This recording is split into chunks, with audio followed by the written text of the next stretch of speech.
Now at 6, CBS 4 investigates how the coronavirus pandemic is impacting those who drive on our highways. CBS 4 News has learned that the state has lost hundreds of millions in dollars in tolls. Good evening. I'm Carly Barnett in for Lauren Pastrana. And I'm Jim Berry in for Elliot Rodriguez. And while the number of car crashes is down in 2020 compared to last year, the number of deaths from those crashes has gone up. CBS 4 investigator Jim DeFede has our closer look. The pandemic has been devastating in Florida. Certain effects are obvious: the loss of life, the impact on local businesses, and an increasing number of families having trouble keeping food on their tables. But there are also indirect effects, some good, some very bad. Take, for instance, our roadways. When stay-at-home orders were announced in March and April, one of the benefits was a lack of traffic. An hour-long commute for those still on the road could suddenly be cut down to 20 minutes. Fewer cars, however, also meant fewer tolls being collected.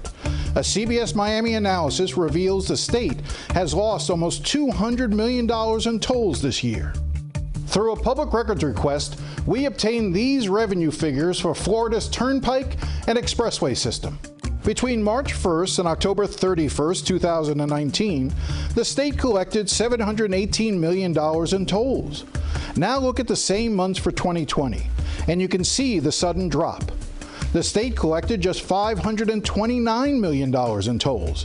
That's a 36% decrease in revenue. Kevin Tebow is the secretary for the Florida Department of Transportation. We did see a reduction in revenues. Can the system absorb that sort of impact?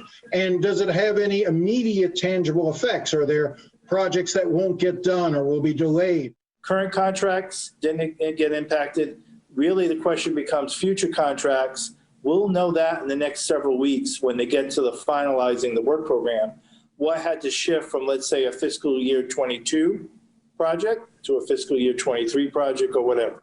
The state used the traffic slowdown to speed up certain road projects. There was hundreds of millions of dollars of contracts that we have accelerated their construction duration. So you're exactly right, especially those projects that are in urban area that we try not to impact the traffic during the day or during the rush hour.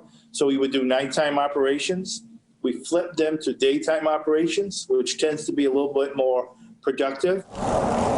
The problem isn't unique to the Florida Turnpike. We also looked at numbers for the Miami-Dade Expressway Authority and found toll revenues are down more than $30 million because of the pandemic. CBS Miami also examined highway crashes.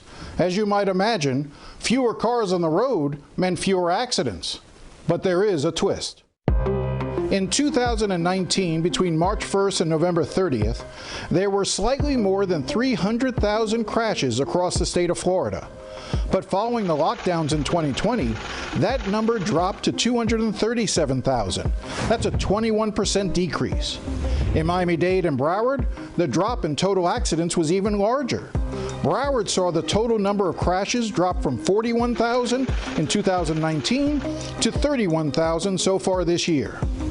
In Miami-Dade, for all of 2019, the total number of crashes in Miami-Dade was 65,143. As of mid-December 2020, that number plummeted to 45,919. You would think that fewer accidents would mean fewer fatalities, but you would be wrong.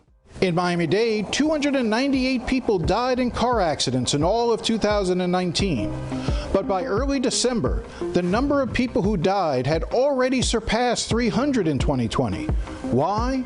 Because investigators believe the lack of traffic has encouraged speeding and more reckless driving. Although there are fewer collisions, they are much more severe. Lieutenant Camacho is a spokesman for the Florida Highway Patrol.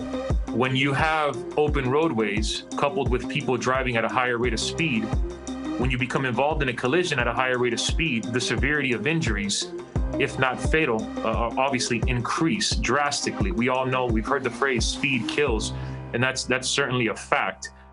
Camacho said troopers are adjusting to the increase in fatalities by cracking down on speeders, especially as we go through this holiday season. I'm Jim DeFede, CBS 4 News.